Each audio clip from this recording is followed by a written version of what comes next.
Hello aspirants, this is Ahir and welcome you back to SSB crack exams. आज के इस lecture में हम आने वाले एनडीए 1 2023 के लिए खासकर आपके पॉलिटी के सेक्शन में प्रिपरेशन किस तरीके से होनी चाहिए और ज़्यादा से ज़्यादा मार्क्स आप किस तरीके से मैक्सिमाइज कर सकते हैं कम से कम समय में, मैं उन सभी के बारे में डिस्कस करने की कोशिश करूंगा। यानी कि ओवरऑल हम पूरी तरीके से स्ट्रैटेजी और माइंड मैपिंग डिस्कस करने की कोशिश करेंगे फॉर योर अपकमिंग एनडीए 1 2023। तो आइए वीडियो को शुरू करते हैं। तो सबसे पहली बात तो आप सभी को बता दूं कि एनडीए का एग्जामिनेशन जो है वो यूपीएससी यानी कि union public service commission conduct करता है साल में 2 बार। तो अभी आने वाले साल के लिए दैट इज 2023 एनडीए 1 2023 का नोटिफिकेशन आपको 21 दिसंबर को मिलेगा, 21 दिसंबर 2022। और यहाँ पर बोथ अनमैरिड मेल और फीमेल, क्योंकि पहले फीमेल्स को इजाजत नहीं दी जाती थी, लेकिन पिछले साल हमने देखा कि सुप्रीम कोर्ट ने इस मामले में जांच वगैरह की हुई थी और सरकार को ताकीद दी हुई थी कि वुमेन कैंडिडेट्स को भी एनडीए में अप्लाई करने का मौका दिया जाए। तो because of that female unmarried candidates भी अब नेशनल डिफेंस एकेडमी के एग्जाम के लिए प्रिपेयर कर सकते हैं। So this is for admission in army, navy and air force wings of NDA for the 151st course and along with that 113th Indian naval academy course, जहां पर आप BTech 4 साल का बीटेक करते हैं। तो दोनों के लिए कॉमन ही एग्जाम है जो यूपीएससी कंडक्ट करता है। सो आपका कोर्स जो है वो आपके रिस्पेक्टिव एकेडमी में जनवरी 2024 से स्टार्ट हो जाएगा। And moving at Chand important days जो आपको रिमेंबर करने पड़ेंगे। नोटिफिकेशन जो है वो 21 दिसंबर को रिलीज होगा और उसी दिन एप्लीकेशन का सबमिशन भी स्टार्ट है। लास्ट डेट सबमिशन का जो है वो 10 जनवरी 2023 है। मैं स्ट्रांगली रिकमेंड करूंगा कि आप आखिरी दिनों के लिए रुकिएगा मत, जितना जल्दी हो सके। अगर आपने ठोस प्रिपरेशन की हुई है, अगर आप एक सीरियस एस्पिरेंट है, तो इमीडिएटली जल्द से जल्द आप एप्लीकेशन दे दीजिएगा। एडमिट कार्ड जो है वो लगभग 2 से 3 हफ्ते पहले आ जाता है, क्योंकि कई बार हमारे सेंटर्स जो है हमारे गांव से दूर होते हैं, तो हमारे ट्रांसिट के लिए वहां के रहने का इंतजाम करवाने के लिए भी यूपीएससी हमें थोड़ा बहुत टाइम दे देता है। तो examination the D day is actually 16 अप्रैल 2023, जो कि संडे का दिन है। और रिजल्ट मोस्ट प्रोबेबली आपको आने वाले साल दैट इज मई और जून 2023 में फाइनल मेरिट लिस्ट देखने को मिलेगा। So going at tentative vacancies, अभी फुल फ्लेज्ड वैकेंसीज तो नोटिफिकेशन आने के बाद ही हमें पता चलेंगे, लेकिन रेगुलरली 400 सीट्स के लिए ही एनडीए का एडमिशन जो है वो निकलता है ओवरऑल। तो यहाँ पर भी आप देख सकते हैं कि एनडीए के लिए खासकर national defence academy army 198 male के लिए है और फीमेल के लिए 10 वैकेंसीज हैं। नेवी में 39 मेल के लिए वैकेंसीज हैं और फीमेल के लिए 3। एयरफोर्स में 114 और फीमेल के लिए 6। देखिए अभी नया जो कि फीमेल्स के लिए एंट्री दी गई है, इसीलिए यहाँ पर वैकेंसीज बहुत ही कम है। ठीक है, लेट अस होप कि आने वाले सालों में ये वैकेंसीज और भी बढ़ जाए। और नेवल एकेडमी के लिए 10+2 कैडेट एंट्री स्कीम, 4 साल के बीटेक के लिए आप यहाँ पर एनरोलमेंट करवाते हैं, तो यहाँ पर 30 वैकेंसीज मेल कैंडिडेट्स के लिए रखी गई हैं। तो लगभग यहाँ पर आप देख सकते हैं 381 और 119, 400 के आसपास इस एग्जाम से रिक्रूटमेंट्स किए जाते हैं, वैकेंसीज फिल किए जाते हैं।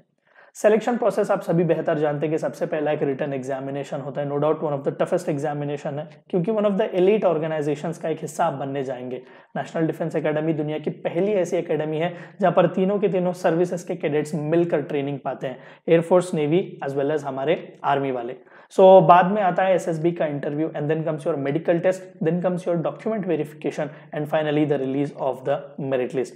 और अगर आप एयरफोर्स एंट्री के लिए प्रिपेयर कर रहे हैं, तो यहाँ पर आपको एक CPSS computerised pilot selection system के द्वारा यहाँ पर पायलट एंट्री स्कीम के लिए भी एसएसबी के टाइम में आपको यहाँ पर असेस किया जाएगा। So this will be one such important addition.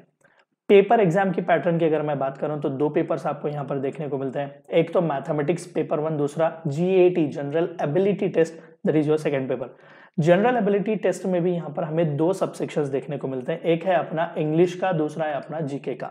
तो मैथमेटिक्स में 120 questions for a total of 300 marks, यानी कि for every correct answer you will be getting 2.5 marks and for every wrong answer -0.83, यानी कि 1/3 हिस्सा आपका कट जाएगा अगर आपने गलत आंसर लिखा है। सर अगर गलत आंसर नहीं लिखा, मार्क कुछ भी नहीं जाएगा। ठीक है, सबसे बड़ा प्रॉब्लम जो जेन्युइन कैंडिडेट्स फेस करते हैं वो नेगेटिव मार्किंग का ही है। तो जब तक आप पूरी तरीके से श्योर ना हो आंसर के बारे में, स्मार्ट वर्क करने के बाद भी अगर आपको आंसर नहीं आ रहा है, तो it is better you leave that.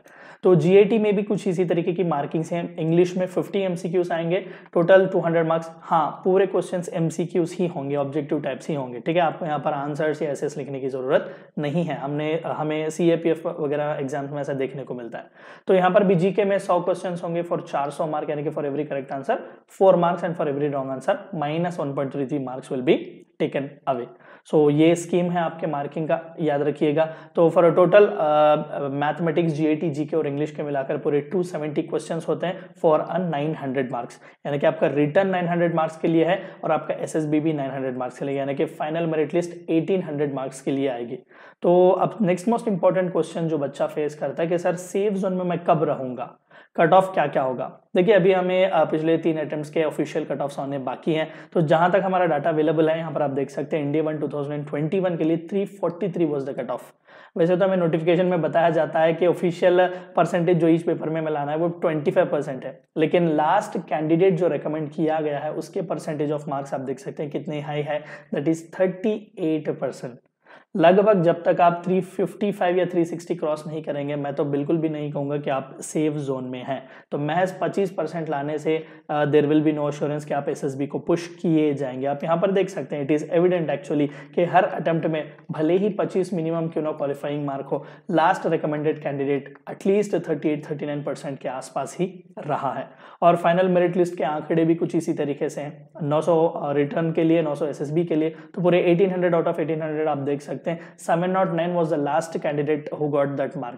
तो 39% है percentage of the marks as per percentage अगर हम देखें, तो यहाँ पर भी लगभग 39-40% के आसपास ही आपको लाना पड़ेगा to be in the safer zone. तो अब इस साल के लिए हमें कितना स्कोर करना पड़ेगा sir? Of course going through the same trend 40% marks आपको लाने पड़ेंगे written as well as SSB के बाद। यहाँ पर आप देख सकते हैं 900 at least 350 to 360 will be a safer zone and expected last recommended candidate जो कि रिटर्न प्लस एसएसबी का कट ऑफ हो सकता है इस साल के लिए, वो 650 से लेकर 710 मार्क्स तक हो सकता है फॉर 1800 आउट ऑफ 1800, यानी कि यहाँ पर भी लगभग 40% मार्क्स आपको लाने पड़ेंगे। सो आई थिंक अगर सही प्रिपरेशन होगी आपकी तो ये आसानी से आप इसे कवर कर सकते हैं, कोई बड़ी बात नहीं है। मूविंग अहेड, 2 पेपर जैसे कि मैंने कहा कि मैथमेटिक्स 300 मार्क्स के लिए, जीएटी 600 मार्क्स के लिए होता है। तो मैं इस वीडियो में खासकर जीएटी के बारे में, पॉलिटी के बारे में डिस्कस करूंगा। आप सभी के बाकी के क्लासेस ऑलरेडी चल रहे हैं, आप सभी जानते हैं। शुभ्रा मैम ने फिजिक्स लिया हुआ है, विभव सर ने केमिस्ट्री और बायोलॉजी डील किया हुआ है, प्रतीक सर ने ज्योग्राफी, हिस्ट्री आने वाले दिनों में मैं ही लूंगा, पॉलिटी नो डाउट मैं ही कवर करूंगा, economy also will try to cover, लेकिन इकोनॉमी से आपको क्वेश्चन आते नहीं है दरअसल। सो आई वुड से थोड़ा स्ट्रैटेजिकली स्मार्टली प्रिपेयर करने की कोशिश करें। इकोनॉमी को जितना चाहे उतना आप दूर रखेंगे, क्योंकि अगेन आप पूरी इकोनॉमी, कई बार बच्चे पूछते भी रहते हैं कि sir what is the book which I should read for economy, should I go for Ramesh Singh? Ramesh Singh साहब की किताब is for civil services candidates. The best thing which I would suggest is go through previous year question papers. आप उनका analysis करें, आपको पता चल जाएगा कि कितने क्वेश्चंस कहाँ से आ रहे हैं। हमने ऑलरेडी ट्रेंड्स एनालाइज करके वीडियोस बनाए हुए हैं, आप जाके उन्हें देख सकते हैं। स्मार्टली प्रिपेयर करें, आपका बहुत सा टाइम बच जाएगा। करंट अफेयर्स और स्टैटिक जीके ये हर दिन हमारे डेली करंट अफेयर्स के सेशन से आपका कवर हो जाता है, प्रतीक सर लेते हैं, और defence specific related Divyanshu sir भी कवर कर रहे हैं। तो मूविंग अहेड, पॉलिटी की अगर मैं बात करूं तो ब्रॉडली पॉलिटी का सिलेबस यहाँ पर देखें। पहला तो introduction to polity, union and its territories, citizenship के concepts, fundamental rights, fundamental duties, directive principles of state policy, basic structure of constitution, amendment to constitution, union executive, parliament, centre and state government, and moving ahead, union territories and special areas, emergency provisions, judiciary, local body, constitutional non-constitutional bodies, international relationships and current schemes and policy issues। ये सभी हमारे lectures available हैं हमारे course में, respective bundles में आप जाके देख सकते हैं, उन्हें पढ़िएगा बार बार, that will be more than enough. ठीक है, पॉलिटी से कम ही क्वेश्चंस आते हैं, ऐसा मत कीजिएगा कि आप 3-4 किताबें रेफर कर रहे हो सिर्फ पॉलिटी पढ़ने के लिए। I myself being a tutor of polity for NDA candidates, I would say कि spend more and more times on geography and history than spending on polity. यहाँ पर देख लो, इट इज एविडेंट। पिछले 5 साल के ट्रेंड्स आप देखेंगे तो ज्योग्राफी में से सबसे हाईएस्ट क्वेश्चंस आए हुए हैं, that is 18 to 20 marks directly come from geography. History में 15 से 17 क्वेश्चन आते हैं, लेकिन पॉलिटी में सिर्फ 5 से 8। सिर्फ एक ही साल था जब 10 क्वेश्चंस आए हुए थे पॉलिटी से। और करंट अफेयर्स और डिफेंस स्पेसिफिक इस बीच बहुत ही ज्यादा इंपॉर्टेंस ले चुके हुए हैं। सिंस कपल ऑफ अटेम्प्ट्स, पिछले 3-4 अटेम्प्ट से सबसे ज्यादा क्वेश्चंस जो है वो अगेन हमें ज्यादा से ज्यादा क्वेश्चंस जो है ना वो करंट अफेयर्स से देखने को मिल रहे हैं। So plan properly, revise wisely, practice correctly, these should be the 3 mantras for that for which you can easily through which you can easily crack your NDA examination। So going through the trends, यहाँ पर आप देख सकते हैं कि पिछले attempt NDA 2022 में सिर्फ 3 ही क्वेश्चंस पॉलिटी से आए हुए थे। उससे पहले 8, उससे पहले 10 एंड आफ्टर दैट उससे पहले सिर्फ 5 का आंकड़ा ही रहा है यहाँ पर। तो मैं यही कहूंगा कि हद से ज्यादा टाइम आप पॉलिटी पर वेस्ट करने की कोशिश ना करें। मैं आपको इस लेक्चर में बताऊंगा कि कौन से कॉन्सेप्ट्स इंपॉर्टेंट है एनडीए एग्जाम के लिए। देखिए, मैं सीडीएस वालों के लिए नहीं कह रहा हूँ, सीडीएस वालों के लिए no doubt polity is important, वहां पर उन्हें हर हाल में लक्ष्मीकांत जी की किताब या फिर कोई और किताब आपको कंप्लीट करनी पड़ेगी, लेकिन एनडीए में आपको करने की जरूरत नहीं है। मैं जो इंपॉर्टेंट से कॉन्सेप्ट्स आपको बताऊंगा उन्हें ही बार बार रिवाइज करेंगे, प्रीवियस ईयर क्वेश्चन पेपर्स के एनालिसिस करेंगे, that will be more than enough. और कई बार यस क्वेश्चंस रिपीट होते हैं, straight away A to Z copy paste क्यों ना हो, लेकिन कॉन्सेप्चुअल जो सवाल ऑलरेडी पूछे गए उन्हीं से रिलेटेड कहीं ना कहीं रिपीट क्वेश्चंस किए जाते हैं। Check it out for yourself, go and check out the previous year question papers. तो going through the same trend, 4 से 6 क्वेश्चन आ सकते हैं which can fetch you easily around 16 to 24 marks. ये तो बहुत ही अच्छा मार्क है, हमारे 40% जो कट ऑफ हमने रखा हुआ है जाने के लिए, वहां तक हम आसानी से जा सकते हैं। सो सब सेक्शन वाइज अगर मैं बता दूं पिछले 5 सालों में जो ट्रेंड्स आए हुए हैं, कितने कितने क्वेश्चन रफली, तो कॉन्स्टिट्यूएंट असेंबली एंड प्रीएम्बल से 2 से 4 क्वेश्चन। मैं आपको फर्दर स्लाइड्स में ये भी बताऊंगा कि उन सेक्शंस में से कौन से सवाल भी पूछे गए थे, ठीक है। तो यूनियन एंड इट्स टेरिटरीज में 2 से 3 क्वेश्चन, सिटीजनशिप में 2 से 3 क्वेश्चन, फंडामेंटल राइट्स और डीपीएसपीज दोनों ही इंपॉर्टेंट है, यहां से ही सबसे ज्यादा क्वेश्चन आए हुए थे, 3 से 6 question. Fundamental duties 1 to, amending constitution 2 to 3, basic structure of constitution 2 to 3, union executive 3 to 4 questions, and parliament से 2 से 3 क्वेश्चन आए थे, जुडिशियरी से 2 to 3, state government 1 and 2, union territories and special areas 2 to 3, emergency provisions 2 to 3, centre state relationships 2 to 3, local bodies 2 to 3, constitutional non constitutional bodies 2 to 3 और current schemes and policy issues से 2 to 3। अब इस बीच यहाँ पर importance थोड़ा बहुत बढ़ गया हुआ है। सो इसमें किस तरीके से क्वेश्चन पूछेंगे और आपको कौन से टॉपिक्स पढ़ने हैं।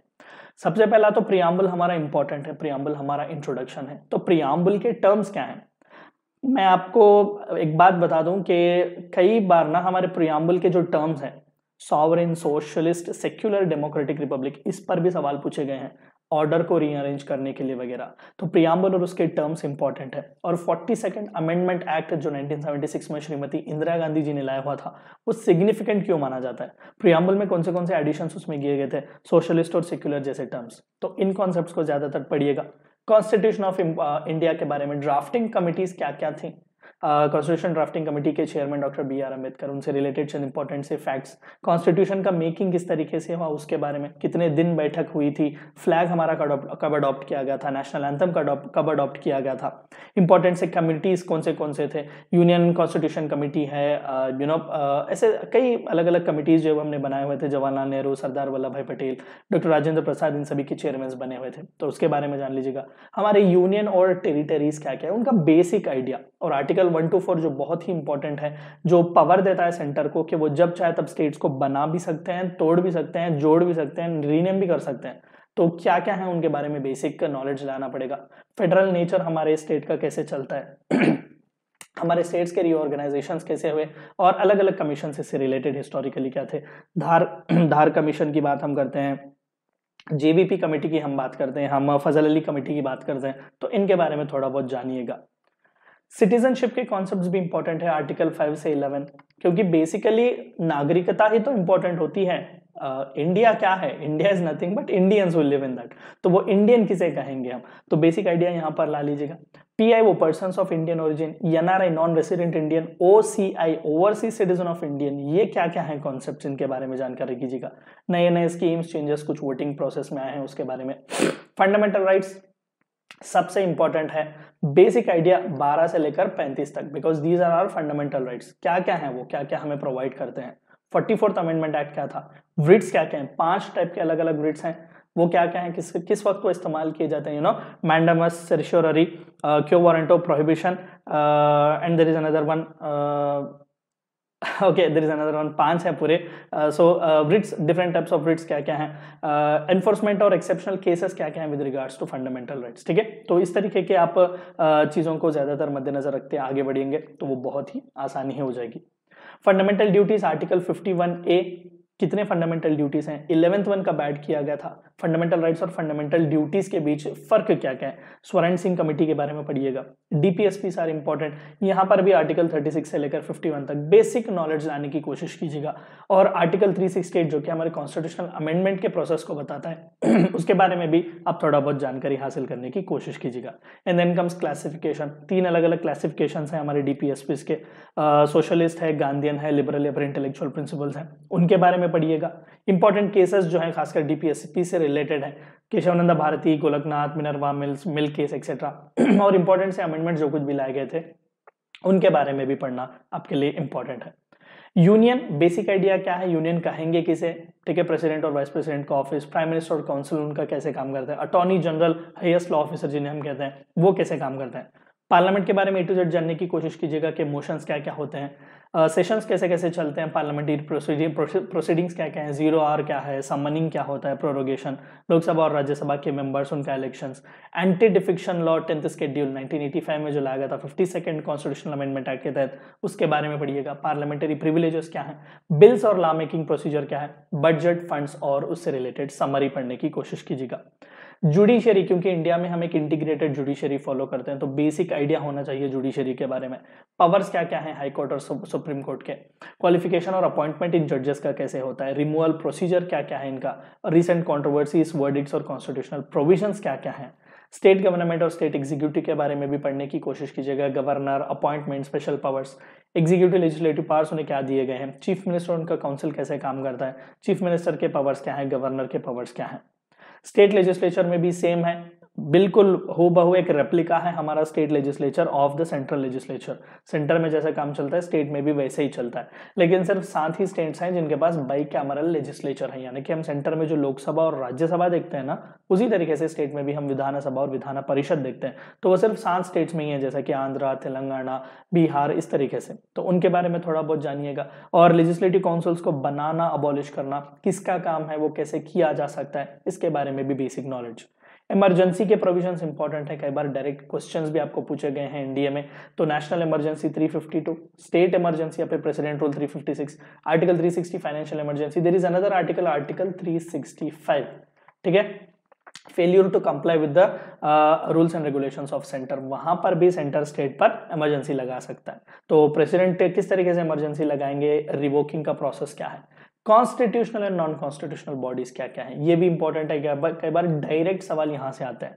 तो election commission, UPSC, state public service commission, joint public service commission, finance commission, कई नॉन कॉन्स्टिट्यूशनल बॉडीज भी हैं जिन्हें हम स्टैट्यूटरी बॉडीज या फिर एक्स्ट्रा कॉन्स्टिट्यूशनल बॉडीज कहते हैं।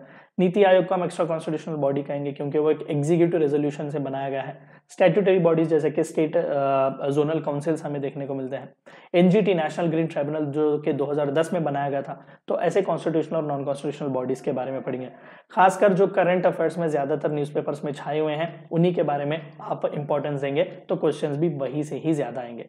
करंट स्कीम और पॉलिसी से रिलेटेड इश्यूज, 90% आपका इसका सिलेबस आपके डेली करंट अफेयर से ही कवर होगा। Believe me, our students have got single digit ranks by following those current affairs daily, ठीक है। इंटरव्यूज भी अवेलेबल हैं हमारे यूट्यूब के चैनल पर, आप जाकर देख सकते हैं। वेयर पीपल हैव क्लेम्ड कि उन्होंने न्यूज़पेपर नहीं पढ़ा, बस हमारे करंट अफेयर्स को वो फॉलो करते थे। They are of a very good quality and I sure you about that. तो इंपॉर्टेंट पॉलिसी स्कीम्स अगर सरकारों ने कुछ लाया हुआ है, कुछ फ्लैगशिप प्रोग्राम्स लाए हुए हैं, रिसेंट बिल्स, कुछ अमेंडमेंट्स या फिर कुछ गवर्नेंस से रिलेटेड, इस बीच तो खासकर ई गवर्नेंस से रिलेटेड ही ज्यादातर इनिशिएटिव्स लाए जा रहे हैं, तो उनके बारे में पढ़ेंगे तो ये काफी होगा। सो कोर्स में मैंने आपको इस प्रेजेंटेशन का पीडीएफ भी प्रोवाइड किया हुआ है, आप जाके डाउनलोड करके इन कॉन्सेप्ट्स को ज्यादा से ज्यादा पढ़िएगा। I assure you it will be a cake walk for you as far as NDA polity is concern. अपना टाइम मैं फिर से कहूंगा कि हद से ज्यादा आप ना स्पेंड करें। Being a polity tutor again I am telling you कि आप ज्यादा टाइम ज्योग्राफी या फिर हिस्ट्री पर स्पेंड करें, क्योंकि यहाँ से क्वेश्चंस थोड़े बहुत रिलेटिवली कम आते हैं when compare with this.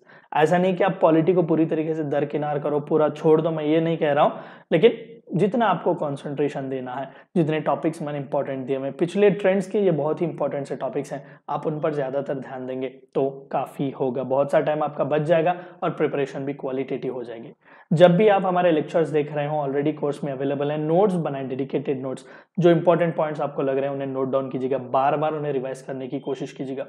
Factual knowledge जो ज्यादातर है, basic information, complete conceptual analysis के पीछे भागने की आप कोशिश कीजिएगा। कभी भी किसी तरीके का डाउट हो, please reach us out at support@ssbcrackexams.com। आपके पास डिस्कशन पैनल भी अवेलेबल है, आप वहां पर भी डिस्कशन कर सकते हैं, रिस्पेक्टिव ट्यूटर्स आकर आपको वहां पर जवाब देंगे। और यही आपका मंत्रा होना चाहिए। मैं तो यही रेकमेंड करूंगा कि प्रीवियस ईयर्स के पेपर्स जितने हो सके 2016 से लेकर 2022 तक सभी यूपीएससी के वेबसाइट में अवेलेबल है, जाके डाउनलोड करो, उन्हें रिवाइज करते रहो और प्रैक्टिस जितना हो सके उतना ज्यादा करो। मॉक टेस्ट ले लो यहाँ पर एनडीए का without any fail, which will no doubt be very much helpful, and I wish each and every one of you all the best for your upcoming NDA examination. तो मैं अपने आने वाले lectures का स्केड्यूल आपको बता दूं तो पूरे 7 मेरे लेक्चर्स होंगे, एंड इत्मीनान रखिएगा कि यस, इन 7 लेक्चर्स में मोस्टली मैं आपका 90% पॉलिटी कवर करने की कोशिश करूंगा। ठीक है, आपको भी चाहिए कि आप लेक्चर्स कंटिन्यूअसली फॉलो करें, एमसीक्यू के सॉल्विंग सेशंस कंटिन्यूअसली फॉलो करें। नो डाउट पॉलिटी पर आपकी पकड़ बहुत ही अच्छी हो जाएगी। तो पॉलिटी माइंड मैपिंग और स्ट्रैटेजी कंप्लीट हो चुका है और 19 नवंबर आज से 21 नवंबर से जो है आपके क्लासेस स्टार्ट हो जाएंगे। पहला क्लास आज आपका होगा, फॉलोड बाई 22, 23, 24, 25 नवंबर, 26 और 27 हॉलीडे है, वीकेंड है। तो 6th और 7th क्लास जो है वो आपकी रिस्पेक्टिवली 28 नवंबर एंड 29 नवंबर को होगी। So with this, we will be wrapping up your entire polity section for your upcoming NDA 1 2023. Meet you in the next session. Until then, stay healthy, stay safe. Thank you for watching my lecture. जय हिंद। दोस्तों, अगर आप NDA exam के लिए prepare कर रहे हैं तो आप हमारी लर्निंग ऐप को गूगल प्ले स्टोर से भी डाउनलोड कर सकते हैं और अपने एनडीए एग्जाम की प्रिपरेशन घर बैठे ही कर सकते हैं।